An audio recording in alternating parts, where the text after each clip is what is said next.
Hi y'all. Hey, it's Thanksgiving week in November, and this video is going to cover what food I'm eating in November and future projects. Okay, got to keep moving, but let me show you. But the thing here is a lot of people think that the only time you could eat food or grow food is in the spring, you know, with your typical tomatoes and jalapenos and stuff like that. But even in the fall and even in the winter, some of the plants will carry over. But let me show you what food is available and the future projects that I'm looking at. Okay, so there's the pond, and I reached 200 subscribers, and thanks y'all for subscribing. You know, I'm not looking for any money. I just want to show what I'm doing, because there may come a time when you're gonna have to know how to do this. Okay, so I'm gonna probably cover the whole thing in the future. But anyways, this is my my pond right here, and this area right here. Gotta wave to that guy over there.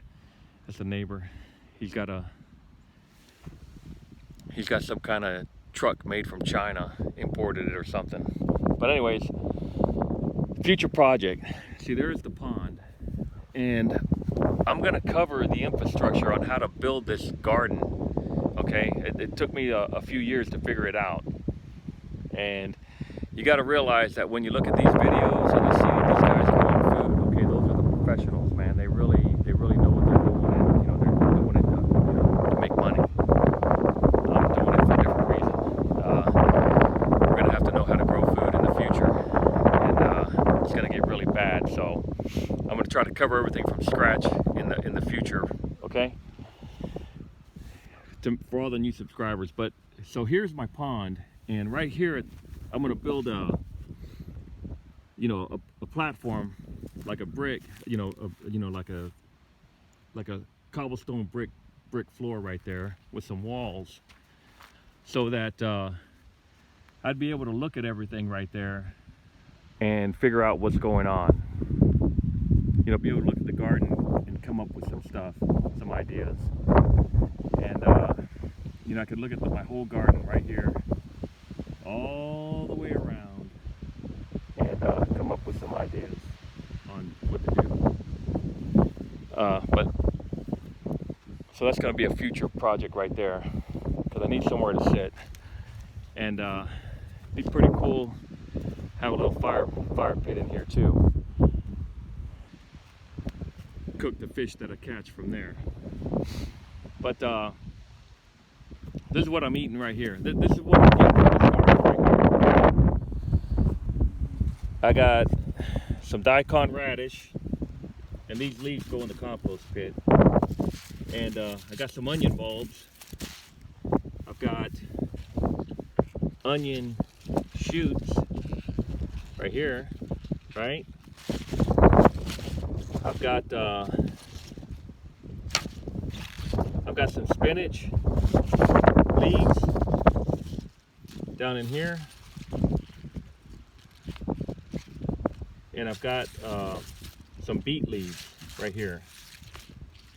I got a lot of more beet leaves than spinach leaves, but let me show you.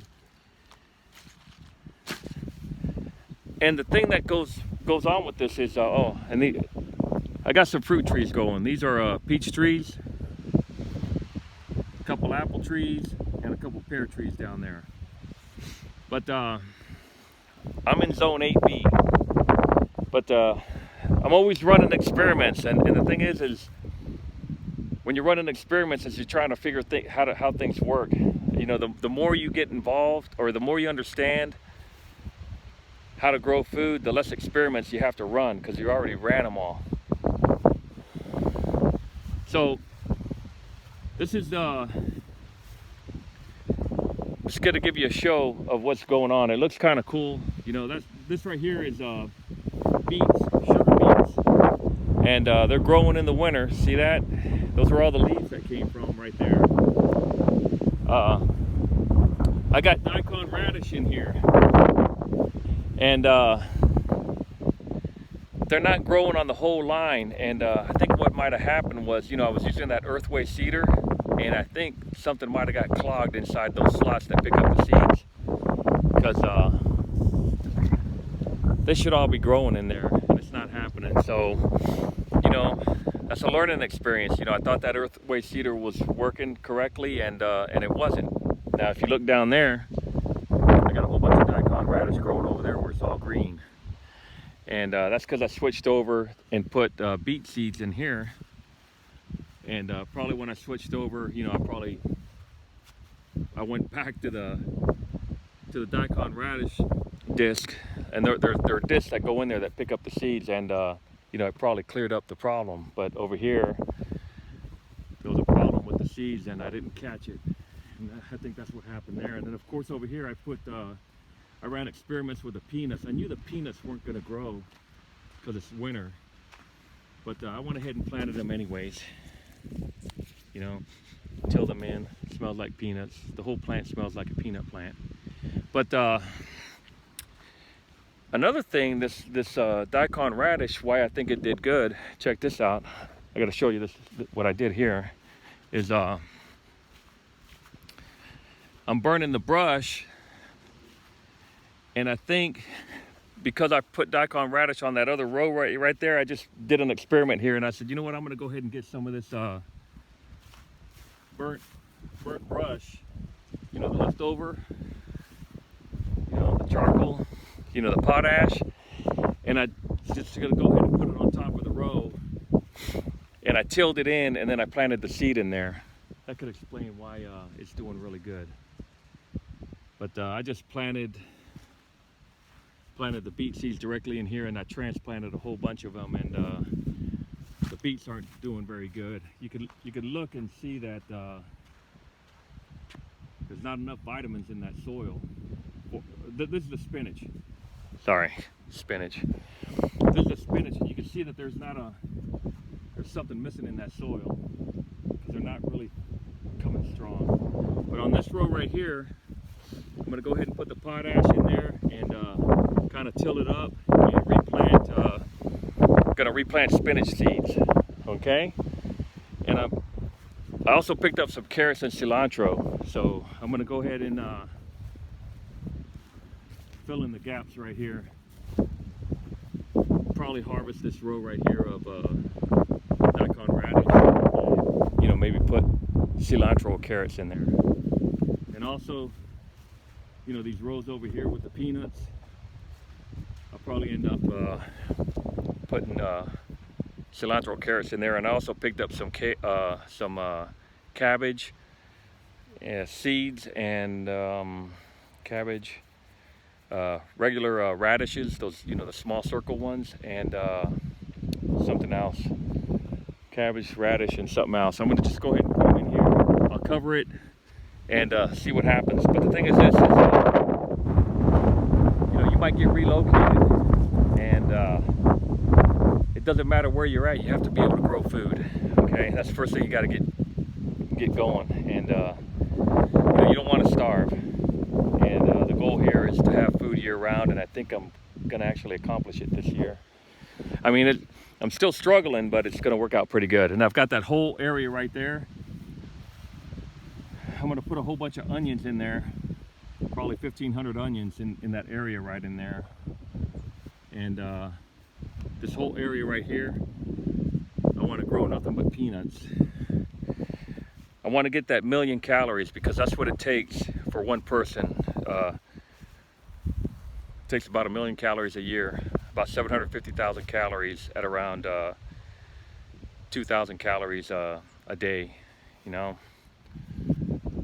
somewhere around there. So, but when you're actually doing manual labor and stuff like that, you're running 3,000, 3,500 calories a day. But I just want to get that 1,000,000 calories.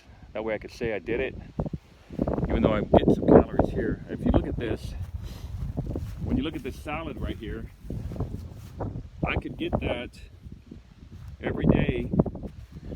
You don't want to hang on to that food. You got to play this game like you're actually in survival mode, because because you probably will be in the future. So I could eat every day just one plant. You know, there's about 45, I don't know how many plants. You know, there's about maybe 50 plants in here. So, you know, I could eat every day for quite a while. See that? This is beets also, and the beets are doing better in this row than they are over here. But the point is this. Right now, I could eat for about, you know, at least 2 months with the food that I have in here. See this? Carry me through the winter. Oh, and another thing too is the animals. You don't have to worry about going out hunting when you have a garden, because the animals want to sneak in and try to eat your food. So you'd be able to, you know, get your protein and your vitamin B12 from animals that want to come in and eat your food. Pretty cool, huh? So that's all gonna get, next video you see, I'll probably have all that tilled in. And I'm learning you want to have everything ready to plant because you don't know when you're going to need it. Let me show you these onions, that 2-year-old onions where the cows ate everything. See how they came back? See all these onions right here? These are like turned into wild onions now. I got 3 rows. I'm gonna leave these 3 rows alone because my wife wants the onion shoots. So I'll have everything tilled except for, you know, these rows where I have the onions. So, you know, you gotta get beat down a lot trying to do this, but you gotta keep getting back up. And man, it's not gonna be easy for a lot of people. And the thing is too, see, I'm over here, see the road? Everybody drives by. If something ever did happen, it's gonna be interesting. But what I'm thinking is, you know, people are gonna be hungry, they're gonna be starving, and there's a lot of land around here. So, a lot of land to plow up and till up and turn into, you know, row crops. Okay? Most people are pretty good. It's, you know, there's only like maybe 3% of society that's really a problem. So most people, they're just going to be hungry and, you know, scared and stuff like that. So it's good to know what you're doing and be able to make something happen. All right, see y'all later. I got the pond.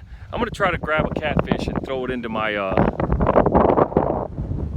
my blue tank right there, water tank. And there's another thing too. Let me show you. See those straggler plants? Cleaning that up. This right here. This ground right here was always moist.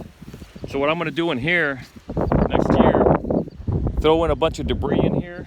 I'm gonna burn that, and I'm gonna put cantaloupe and watermelon, probably in this whole pit right here. And that way I get some cantaloupe and watermelon. All right, see y'all later.